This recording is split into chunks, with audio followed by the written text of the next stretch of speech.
So we are now off the homestead. The dogs are running around. And you can see the change. We've got snow over here. This is just simply down the road. You never know on what side of the mountain you're going to end up and what it's going to be like. So at the homestead you saw all the wind. And then we had the rain. But we have had a lot of flooding. And luckily, on our homestead, the flooding hasn't been an issue.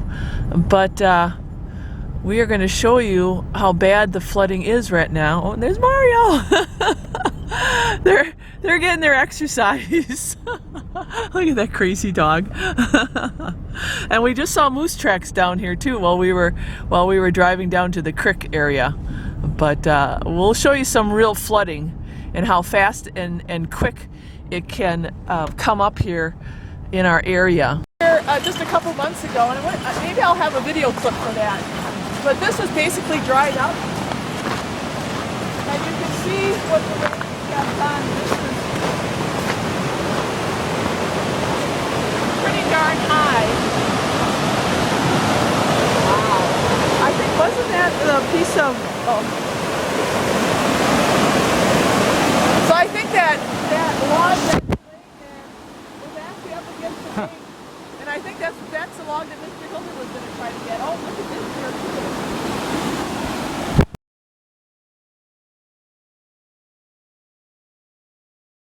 So this was actually, it looks like it came down a little bit. But this is a camp area. And this got all flooded out. You can see, look at all the debris. Oh yeah, look at that. Wow. So we must have missed it. It must have came down just a couple days ago. This is all flooded. Look at that. This is insane because this is a camp area. Wow. So it was high.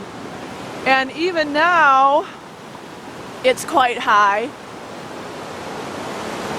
And I believe the local said this is the highest it has ever been. And all this happened with rainfall over the night. That's it. One night of rainfall. And that is how quickly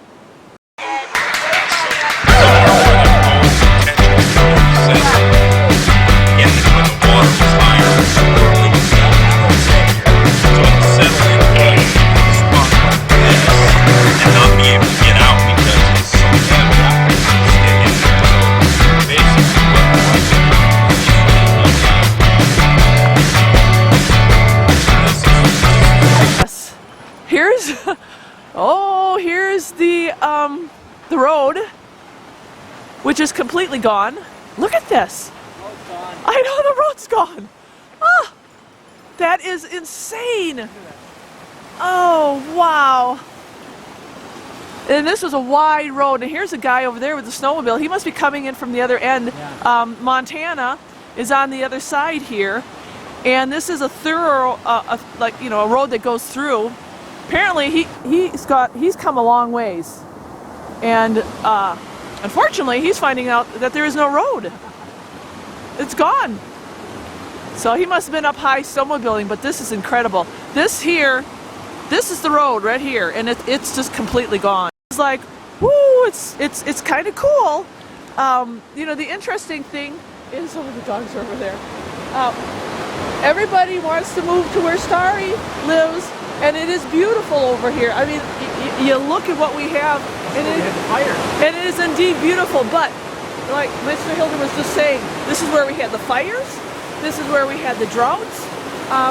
You saw the wind that we had on the homestead, and we go from ice to wind to snow, and now we've got floods. Living in the mountains is definitely a whole different story. Look at this. Look at all the debris that we're walking through right now. This is, like I said, this was the road. It is completely gone. Wow. And within one day, and this was even worse. What was that? Let's see, the road's over there. Oh yeah, the road's over there, but look at what's washed up here. Wow. Yeah, look at the size of this tree here. Wow. You know how much pressure there had to be to actually cut these rocks away? Yeah. All these rocks have been washed away. That is insane. Yeah, this is some real extreme stuff.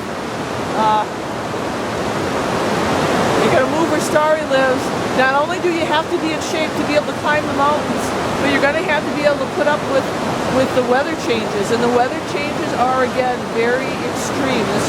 This is not Kansas anymore. So I don't want to go real close to this raging water, but you can see the volume of it right now. You know, here it was just a little tiny creek. And just, I mean, listen. Yeah, on the side. I'll get up there.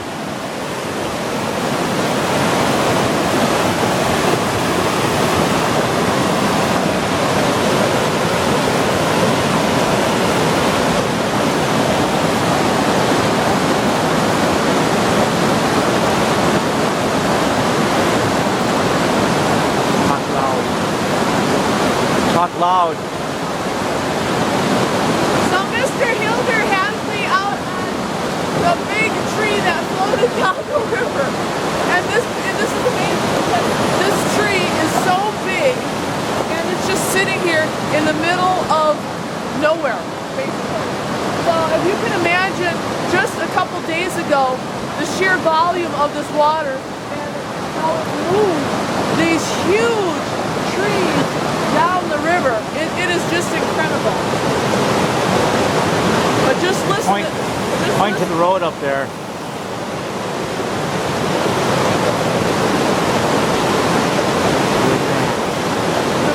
The road's up there. What do you want me to say? Okay. I don't this. Here are moose tracks down here, and he must have came down here.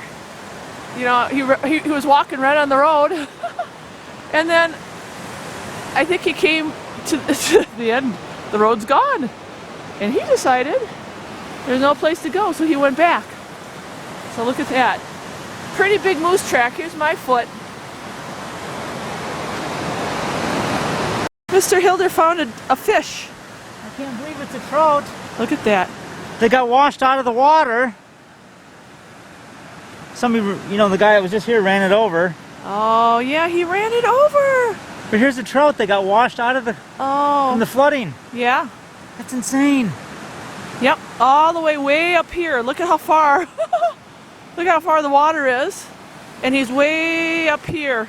Wow. And that guy that we just saw in the truck, see, he was the only guy down here so far. My husband says that he's the wolf trapper. So he frequents this area a lot. And apparently he didn't know that the creek was going to be washed out here. But there's that moose track. Look at that. There's that moose track.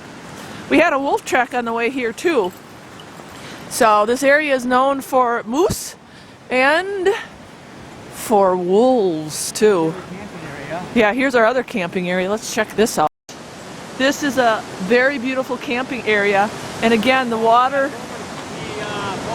Oh, the falls has got to be insane with the amount of water. But look at these big snakes. All that timber that came up. Look at this other tree. I mean, that's insane. All these trees that were coming up, and look at the debris. Look at a big board. Wow. That is something else. You know, can you imagine if you were on this body of water and all these timbers, these huge timbers that were coming down, the force of that volume and how dangerous? Wow. Because what's washing down? These aren't small logs. These are huge. You can see. Look at how the water came way back in the woods here. Way back in the woods here. All that sand.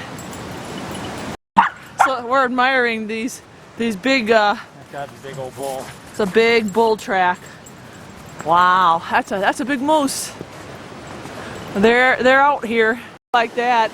You know, there were a lot of logs and boulders that were moved with the sheer volume of that water, and now that log is just kind of balancing there. Just incredible. Wow, the force of nature. Okay, well, that is our Panhandle Mountain update. Weather changes all over the place. The water had to be up here because rolling Yeah, at the... yeah. I know it was high. Oh. Yeah, that's pretty high. It was up to this bridge. So yeah, incredible. And I know there are so many weather changes going on everywhere, everywhere. And you know, this is the one point that we will make one more time. You know, we talk about this all the time. We had the wind, and people lost electricity. We have floods. That's why Starry has a pantry stocked with food and supplies, and we grow our own food. And you know, I don't have to preach to the choir. I know all you people who are subscribers, you get it, and that's why you come back. But for those of you people who are new and just discovering our channel, being prepared, it's not just about the SHTF, because the SHTF can come in the ways of nature, snow, ice, rain, floods. Huh? That's the same thing. Should hit the fan. Yeah, exactly. It's the same thing. It doesn't make any difference. I think the other craziness stuff, and this is more happens all the time. Yeah, and this is, yeah, and depending on where you live, it can be tornadoes, it can be hurricanes. I mean, we see, and then waiting for the government to bail you out. Well, those people that in Washington were waiting for it was like 2 weeks, and they still hadn't had electricity. Some of them. Yeah, yep, over 30,000 people. And that's where a little bit of preparedness goes a long, long ways. And not just preparedness, but having the skill and the knowledge to sustain yourself. And you can do this. Oh, we know we don't want to preach, but you can do the this. The funny part was, I got to say, is the people were all bitching at the electric company, whatever the name of it was, for not getting the electricity restored quicker. I'm like, come on, people, are you serious? When you've got a tangled mess for miles and miles and miles, the infrastructure's down, and then they're mad at the. I mean, come on. And like I said before, sooner or later, where does your responsibility lie in taking care of yourself? Yeah. You know, you rely on the government, you rely on the utility companies, but where in that equation do you finally say, oh man, I guess I'm not going to have electricity for 10 days? That doesn't mean you have to live off grid. No. You know, you should be prepared for those types of things, because they're going to happen. Yeah, and it is going to happen. It is your responsibility. All right, we're going to hit the road, and that is a quick panhandle update from the mountains. Real mountain living people, right? Okay. God bless and thanks for watching. And hopefully you friends at home are safe and sound today.